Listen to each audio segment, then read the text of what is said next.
Efesios capítulo 10.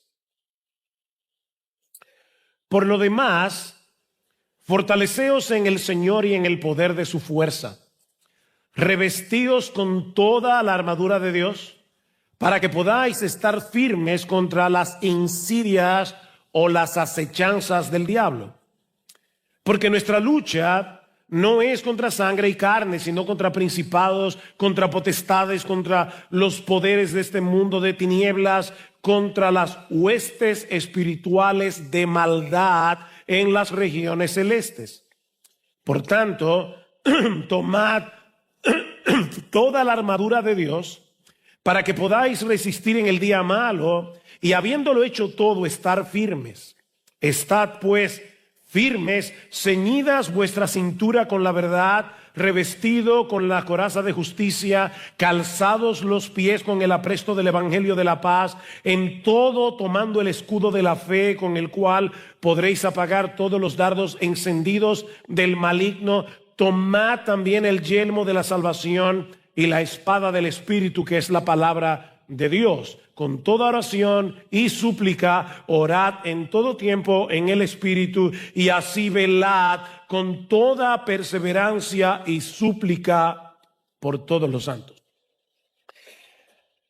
Mira, a menos que tú te hayas convertido ayer, o a menos que tú no hayas crecido en un hogar cristiano, este pasaje de Efesios 6 sobre la armadura de Dios debe ser muy familiar para ti. Seguramente lo has leído muchas veces o lo has oído citar un montón de veces, pero la familiaridad con el pasaje no significa necesariamente que nosotros sepamos cómo fortalecernos en el Señor, ni cómo vestirnos en la vida práctica de toda la armadura de Dios. Y yo he estado orando toda esta semana para que el Señor me conceda, no en un tiempo extenso, se supone que es una meditación, bueno, es una predimeditación, pero en el tiempo que tenemos, que el Señor no solamente me conceda ayudarlos a entender el pasaje, sino en una forma concreta, cómo yo puedo hacer lo que Pablo dice en este pasaje que tú y yo debemos hacer. La pregunta que nosotros queremos responder en esta meditación de la Cena del Señor es: ¿en qué consiste realmente la armadura que Pablo describe en este pasaje y cómo podemos usarla de manera eficaz en nuestra lucha diaria contra el pecado? Así que de antemano, mis hermanos, mi propósito en esta mañana no es hacer un estudio exhaustivo del pasaje. Créanme, yo tuve que hacer muchas decisiones de decir esto no, esto sí. Mi propósito no es estudiar cada aspecto de este pasaje. Es simplemente resaltar dos enseñanzas fundamentales que nosotros podemos extraer de Efesios 6, 10 al 18. Y la primera es probablemente la más obvia de todas. Estamos en una guerra. Estamos en una guerra. Versículo 10. Por lo demás, fortaleceos en el Señor y en el poder de su fuerza. Permítanme concentrarme en esa primera frase, por lo demás. La traducción más literal sería algo como: en vista de todo lo anterior. Lo que Pablo básicamente está diciendo para empezar el pasaje es: a la luz de todo lo que ya les he dicho acerca de todo lo que Dios ha hecho a nuestro favor en Cristo, capítulos 1 al 3, y de todo lo que ya les he dicho acerca de la vida práctica que se debe derivar de este pasaje, a la luz de todo lo que ya les he dicho acerca de todos estos temas, fortaleceos en el Señor y en el poder de su fuerza. porque todas las exhortaciones que ya les he dado acerca de la vida cristiana práctica y cómo podemos vivir esa vida cristiana práctica en el mundo, en la iglesia, en la familia, presuponen la realidad de que los cristianos estamos en un campo de batalla. En el mundo estás en una guerra. En la iglesia estás en una guerra. En medio de tu familia estás en una guerra. Eso es lo que Pablo quiere ayudarnos a estar conscientes. Y aunque se trata de una batalla que ya fue decidida en la cruz, las batallas contra el enemigo no han terminado todavía. Yo he usado antes esta ilustración, pero cuando los aliados en la Segunda Guerra Mundial, Alemania, Estados Unidos, Gran Bretaña, los aliados que pelearon contra Alemania, desembarcaron en Normandía, en las playas de Normandía, el 6 de junio del año 1944. Eso selló la derrota de Hitler y de la Alemania nazi, cuando las fuerzas aliadas alemanas, se rindieron en Berlín. Sin embargo, a pesar de que en cierto modo la Segunda Guerra Mundial se decidió ese día, que la historia conoce como el día D, la victoria final no se obtuvo sino hasta mayo del año 1945, cuando los alemanes se rindieron. Durante ese intervalo de 11 meses, se pelearon las batallas más sangrientas, las batallas más duras de la Segunda Guerra Mundial contra un enemigo derrotado. En Berlín, en Francia, en Bélgica. Bueno, lo que el Nuevo Testamento nos enseña, mis hermanos, es que la muerte y la resurrección de Cristo es el día D de nuestra salvación. Ya la victoria es segura. Nuestros pecados ya fueron perdonados, todos nuestros pecados. Fuimos liberados de la tiranía de Satanás. Ya no tenemos cuentas pendientes en el tribunal de Dios. Nuestras vidas están escondidas con Cristo en Dios. Tú y yo, mi amado hermano, en esta guerra estamos del lado del que ganó. Qué bueno, ¿verdad? Pero no hemos llegado todavía al día B, al día de la victoria consumada. El diablo seguirá tratando de hacer mucho daño. Él no te puede arrebatar de Cristo. No. Si tú eres cristiano, tu salvación es segura, pero sí puede hacerte inútil, sí puede hacerte estéril, sí puede quitarte tu gozo si Él logra desconectarte de la fuerza que viene únicamente del Señor. Versículo 12. Porque nuestra lucha no es contra sangre y carne, sino contra principados, contra potestades, contra los poderes de este mundo de tinieblas. Escuchen la palabra de Pablo, hermanos. Contra las huestes espirituales de maldad en las regiones celestes. En otras palabras, Pablo está diciendo, nuestra lucha no es contra seres humanos de carne y hueso. Es una lucha espiritual contra fuerzas espirituales que se oponen a Dios y a su pueblo, y que solo podemos pelear con recursos espirituales. Ahora, yo no sé si se dieron cuenta de algo sorprendente aquí. Pablo dice, nuestra lucha no es contra sangre y carne.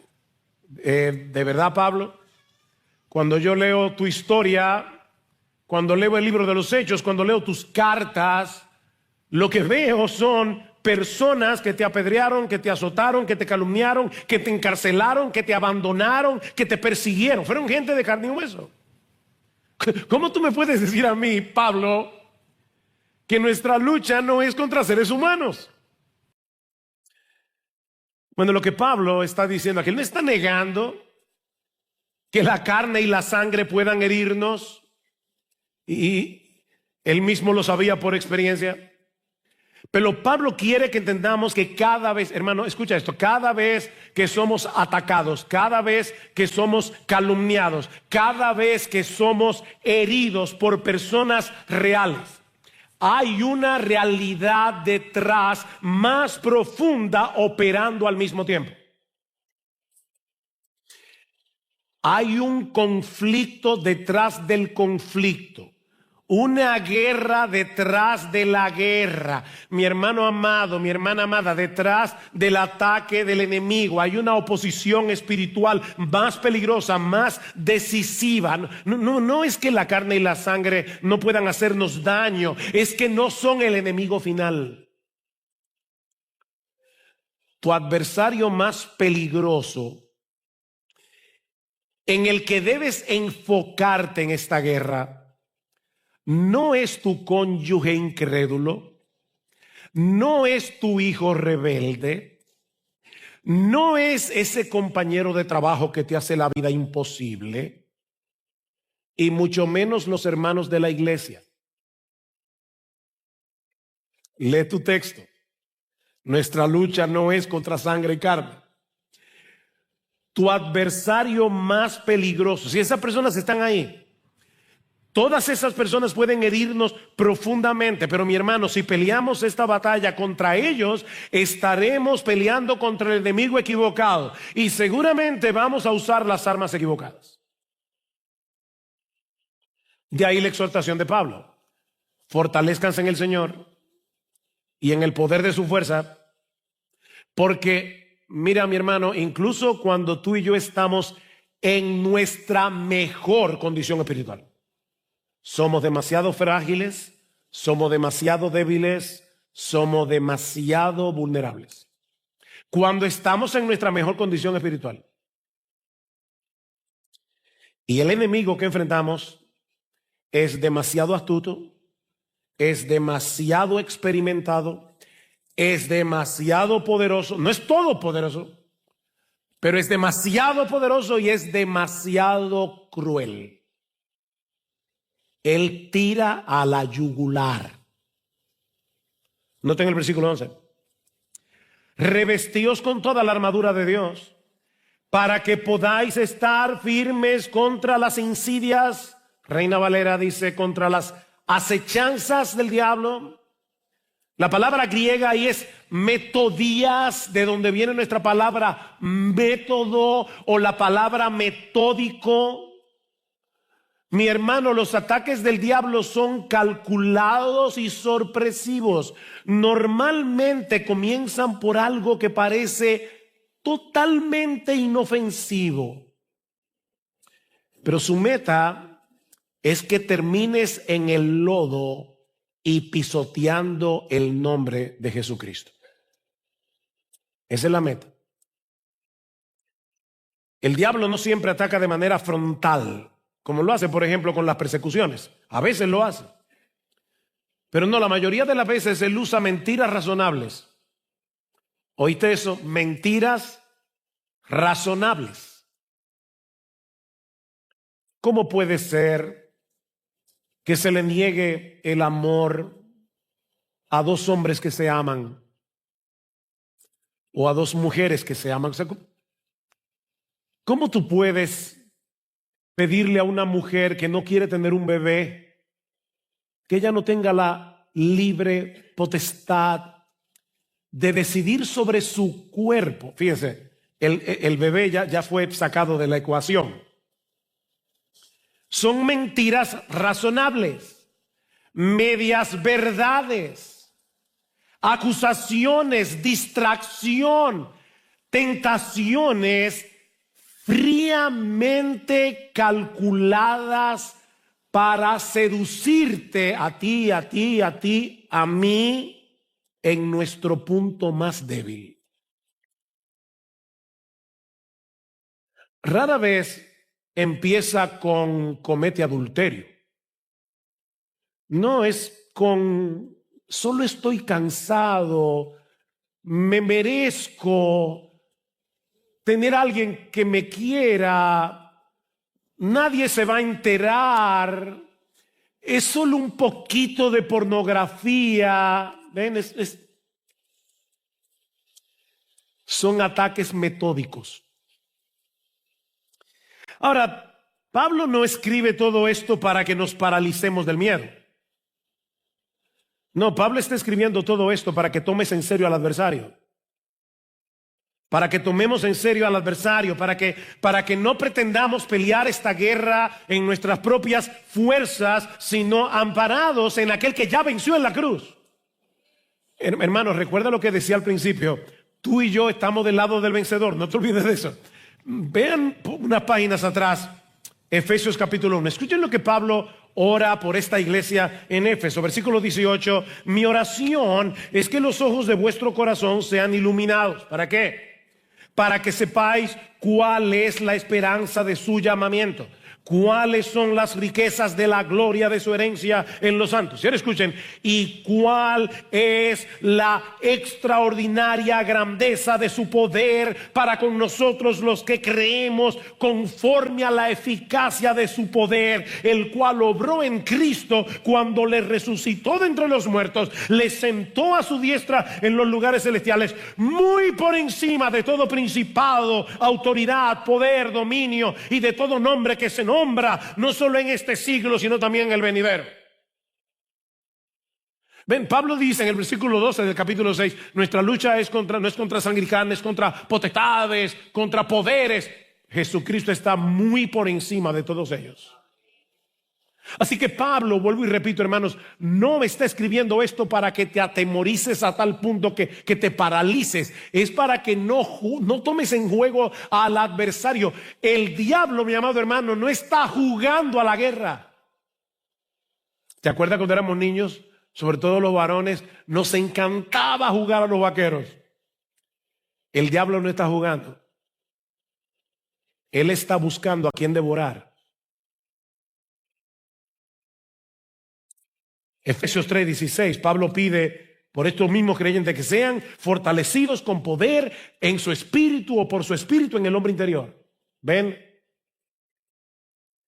Así que en vez de tratar de pelear estas batallas confiando en tus propias capacidades, confiando en tu disciplina espiritual, incluso confiando en los años que tienes en el evangelio, Pablo dice, fortalécete en el Señor. Ahora la pregunta es ¿cómo? Ok, Pablo, te entendí. Tengo que fortalecerme en el Señor. Pero por favor, ahora dime cómo. Pablo responde, apropiándote de todos los recursos que Dios ha provisto para que podamos permanecer firmes hasta el final. Lo que nos lleva a la segunda enseñanza de este pasaje. Ya vimos la primera, estamos en una guerra. ¿Te convencí? Ok, vamos a la segunda. Segunda enseñanza, vístete de toda la armadura de Dios. Porque estamos en una guerra, vístete de toda la armadura de Dios. Versículo 13. Por tanto, ya que nuestra lucha no es contra sangre y carne, etcétera, tomad toda la armadura de Dios para que podáis resistir en el día malo y habiéndolo hecho todo, estar firmes. Se puede estar firme tomando toda la armadura de Dios. Algunos asumen que, dado que Pablo escribió esta carta en la prisión, ¿recuerdan en Hechos? Y él estaba encadenado a un soldado romano. Algunos piensan que Pablo estaba mirando al soldado y bajo inspiración divina comienza a describir la armadura de Dios. Personalmente, no creo que ese sea el caso porque no puedo pensar que los soldados que estaban custodiando a Pablo estaban vestidos con toda la armadura que ellos usan para pelear. Yo creo que lo que Pablo está diciendo aquí, y hermanos, esta es la parte quizás más sorprendente de esta premeditación. Yo creo que lo que Pablo está haciendo aquí es mucho más teológico y muchísimo más sorprendente. Mis hermanos, lo que Pablo está haciendo en Efesios 6 es citar una serie de textos que se encuentran en Isaías, en los cuales vemos a Dios, al mismo Dios, vestirse de esta armadura para venir a salvar a su pueblo. No tengo tiempo para citar todos los pasajes, pero déjeme citar algunos. Por ejemplo, en Isaías 11:5 dice del Mesías que la justicia será el cinto de sus lomos y la fidelidad el ceñidor de su cintura. En Isaías 59:17 dice que el Señor se puso la justicia como coraza y el yelmo de salvación en su cabeza. Isaías 52:7 habla del mensajero que trae buenas nuevas de paz de parte de Dios, anunciando que Dios reina y que ha venido a salvar. ¿Se dan cuenta, hermanos? En todos esos textos el protagonista, el sujeto es Dios. Es Dios actuando como el guerrero divino que decide, por amor a ti y a mí, entrar en la historia para derrotar al mal y rescatar a los suyos. Así que lo que Pablo está diciendo aquí es que la armadura, escucha por favor hermano esto con cuidado. Lo que Pablo está diciendo aquí es que la armadura que Dios usó para salvarnos, ahora la pone a nuestra disposición para que nosotros podamos perseverar en medio de la lucha. Y por favor, sobre todo aquí hablo a los más chiquitos, a los niños, no se imaginen a un soldado cósmico poniéndose una coraza, un yelmo, un cinturón. No, esto es metafórico, pero lo que yo quiero mostrar aquí es que la metáfora no viene del soldado romano que está con Pablo. La metáfora viene de la Biblia misma. Lo que Isaías está tratando de comunicar en el Antiguo Testamento es que Dios actúa con justicia, verdad, fidelidad, salvación. Y ahora Pablo toma todo eso y lo aplica a nosotros los creyentes. Es la armadura de Dios, no solo porque es Dios que la provee. No, es más que eso. Es porque esa armadura describe el carácter y la acción salvadora de Dios en Cristo, que ahora comparte con el creyente para que podamos pelear nuestras batallas y mantenernos firmes hasta el final, que es la preocupación pastoral que tiene Pablo aquí. Que puedan estar firmes, que puedan estar firmes. No necesitamos la armadura porque la salvación o la victoria sea insegura. No. Necesitamos la armadura porque aunque la victoria decisiva ya fue ganada en la cruz, el enemigo sigue peleando como un derrotado peligroso. ¿Escuchaste? Ya Cristo ganó, pero el diablo no ha sido arrojado al lago de fuego. Y todavía estamos en un cuerpo donde mora el pecado. Y todavía estamos en un mundo caído, lleno de mentiras. Y tú y yo estamos peleando contra un derrotado peligroso. Vístete de la armadura. Pastor, usted me dijo al principio que usted iba a ser práctico. Ok, déjame ayudarte. Vestirse de toda la armadura de Dios es apropiarse cada día de manera consciente, intencional, en dependencia del Espíritu, de todo lo que Dios nos ha dado en Cristo. No solamente su perdón, no solamente su justicia, sino también su verdad, su paz, su salvación, su palabra.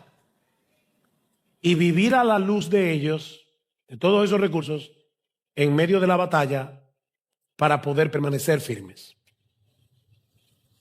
En otras palabras, ponerse la armadura es vivir cada día gobernados, o si quieres, consciente de lo que Dios ha hecho por nosotros en Cristo, usando los medios que Él mismo nos ha dado para que podamos resistir. Mi hermano, Dios nos ha dado su armadura, pero tú y yo tenemos la responsabilidad de ponérnosla.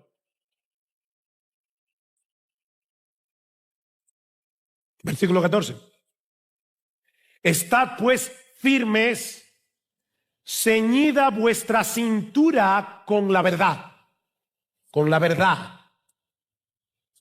La verdad aquí es la realidad tal como Dios la ha revelado en Cristo. Yo no tengo tiempo ahora, le dije que era una meditación, trataré para probar esto, pero la verdad aquí es la realidad. Mi hermano, ¿qué es la verdad? La verdad es aquello que corresponde con la realidad. Si yo te dijera a ti, qué bien le estamos pasando aquí en Boca Chica, evidentemente yo tengo un problema mental o estoy mintiendo. Ahora, si yo digo que estamos aquí en Iglesia Bíblica del Señor Jesucristo, en el primer servicio de adoración del 2026, eso es conforme a la realidad. Entonces la realidad es lo que corresponde, la verdad es lo que corresponde con la realidad. Pero todavía tenemos que añadirle algo a esa definición. La verdad es lo que corresponde con la realidad tal como Dios la define. Amén. Tal como Dios la define. O sea, lo que Pablo está diciendo es, cíñete de la verdad. En otras palabras, permite que todo lo que Dios dice en su palabra acerca de Él, acerca de nosotros, acerca del pecado, acerca del mundo, acerca de cómo debemos vivir, acerca de cómo tú debes tratar a tu esposa, acerca de cómo tú debes tratar a tu esposo, de cómo tú debes criar a tus hijos, de cómo tú debes evaluar la batalla cultural en la que nosotros estamos metidos. Todo lo que dice Dios es lo que es. Y todo lo que no es conforme a lo que dice Dios es una ilusión, no es la realidad. Cíñete de la verdad. ¿Sabes por qué? Porque Satanás es mentiroso y homicida, dice el Cristo. Juan capítulo 8, versículo 44, ¿recuerdan?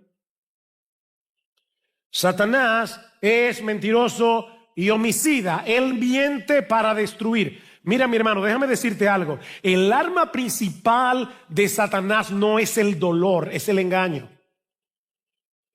¿Sí oíste bien? El arma principal del diablo no es el dolor, es el engaño. Y por eso tenemos que ceñirnos de la verdad. Es escoger creerle a Dios y no a lo que estás sintiendo. Es escoger creerle a Dios y no a la cultura imperante.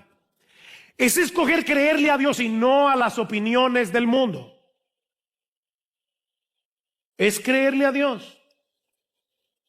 Que eso gobierne nuestro corazón. Me encanta el Salmo 19, cómo describe la palabra. Y una de las cosas que dice en el versículo 8 es: los juicios del Señor son verdad.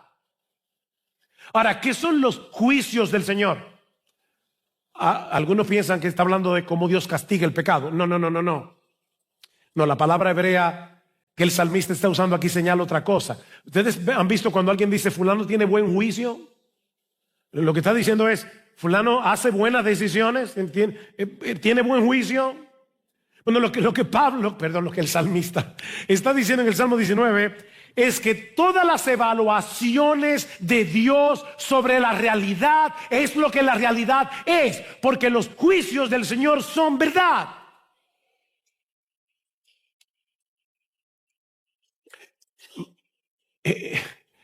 Es Dios el que define lo que es verdadero. Es Dios el que define lo que es justo. Es Dios el que define lo que es bueno. Es Dios en su palabra, en Cristo. ceñirse de la verdad. Es permitir que su palabra interprete nuestra vida, interprete nuestros deseos, interprete nuestras luchas, interprete nuestras circunstancias. ¿Te das cuenta? Mira, perdóname que te lo digo otra vez, pero estamos en un mundo tan mentiroso y las redes hoy día diseminan la mentira de una forma increíblemente potente.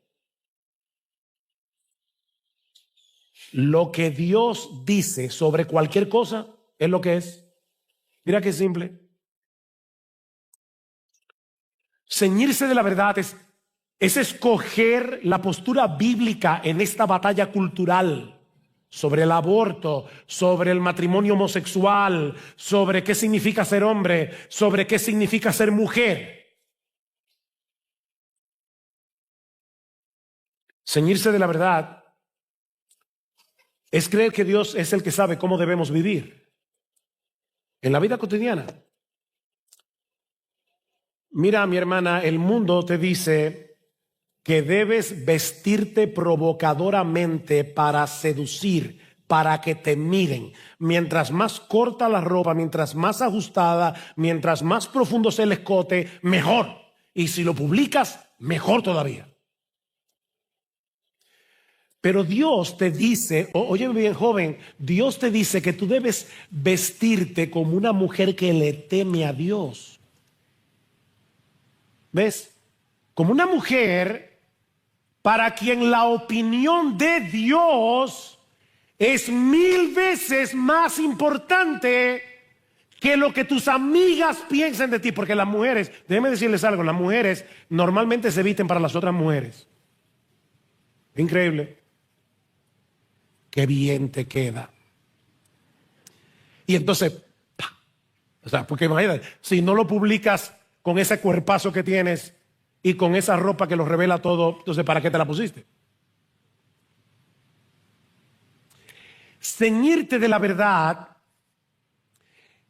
es cuando la psicología te dice que tú debes educar a tu hijo sin tomar en cuenta que es un pecador, sin tomar en cuenta el evangelio, pero inmediatamente Dios te recuerda, te dice que tú debes criarlo en la disciplina y amonestación del Señor.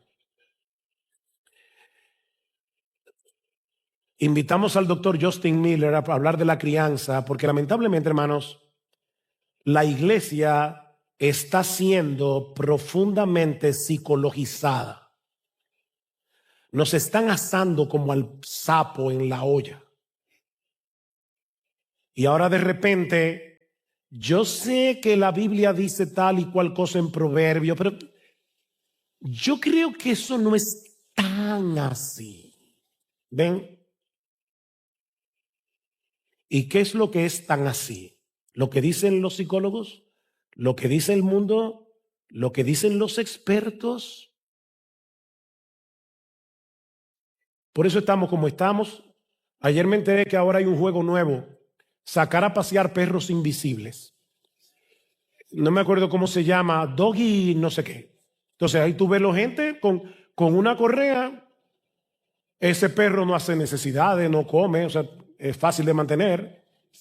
Y tú ves a un montón de personas paseando su perro invisible. Claro, cuando tú comienzas a decir que una mujer puede ser un hombre atrapado en el cuerpo de una mujer o que es un ser humano atrapado en el cuerpo de un gato o al revés, ya todo es posible. Cíñete de la verdad, que el diablo es un mentiroso. El diablo nunca tiene la razón y nunca miente para que tú seas más feliz. Es para desgraciar tu vida aquí y por toda la eternidad en el infierno.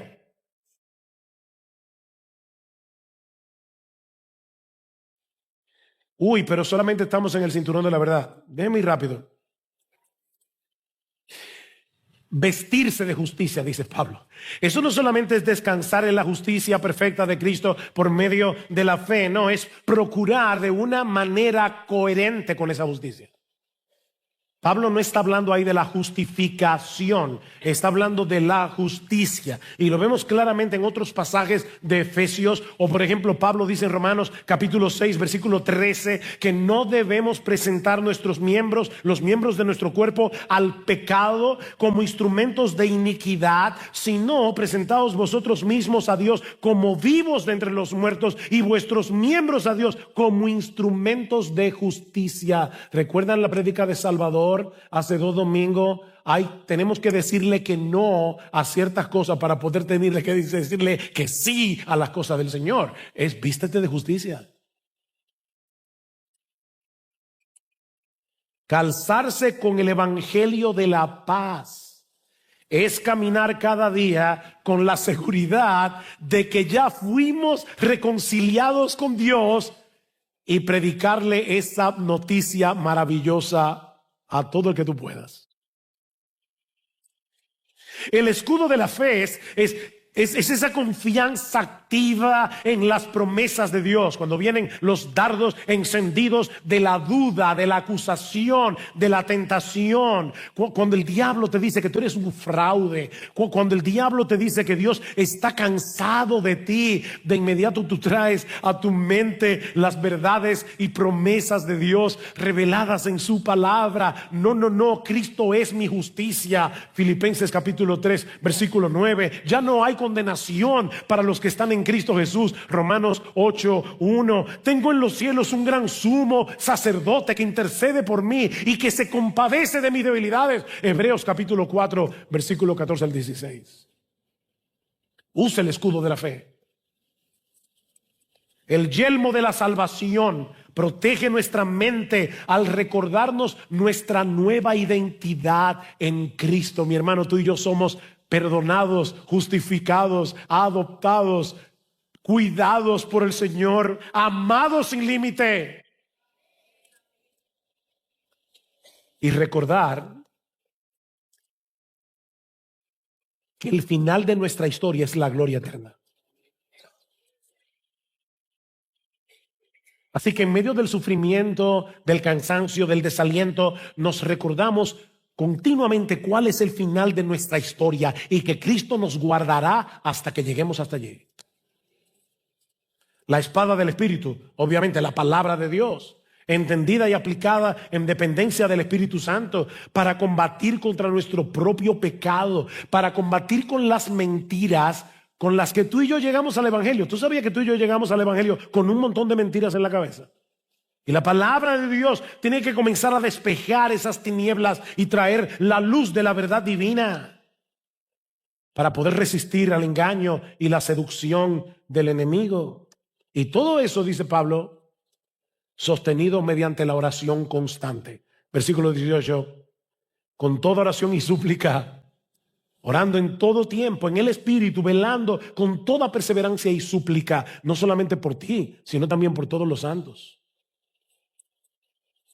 La armadura no funciona de manera automática, no funciona de manera independiente, sino en total dependencia del Señor Jesucristo. En oración.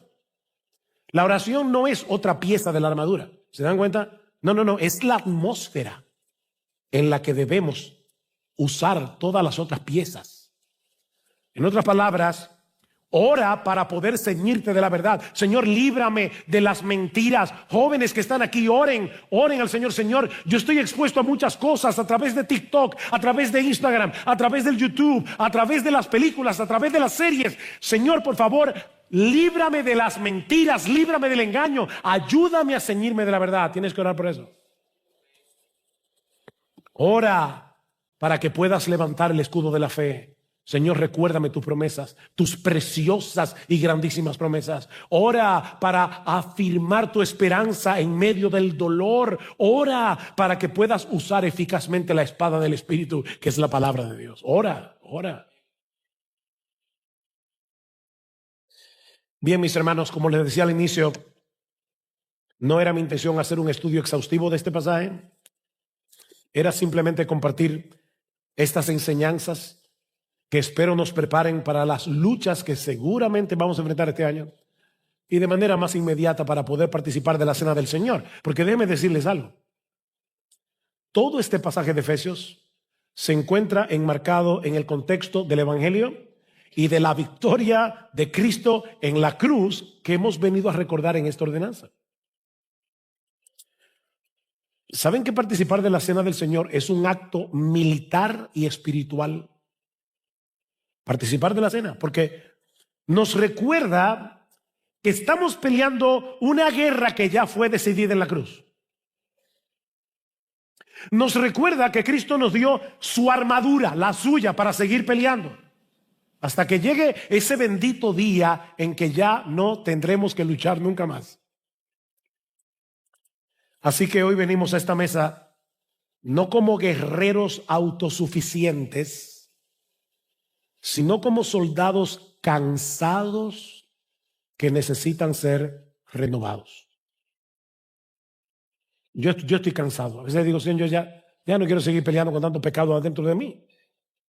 Pero venimos como soldados cansados a la mesa del Señor. A través de estos elementos, cuando lo estés tomando, creyente, Cristo nos dice, recuerda que mi cuerpo fue partido en la cruz, que mi sangre fue derramada en garantía de tu salvación. Recuerda que mi victoria es tuya. Recuerda que yo soy tu fortaleza. Recuerda que te he dado mi armadura para que puedas pelear. Oh, que el Señor nos conceda al inicio de este nuevo año renovar nuestra confianza en Cristo, nuestra dependencia del Evangelio, nuestra determinación a seguir peleando la buena batalla de la fe, revestidos de todo lo que Él nos ha provisto, para que podamos permanecer firmes hasta el fin. Que a Dios sea toda la gloria. Amén.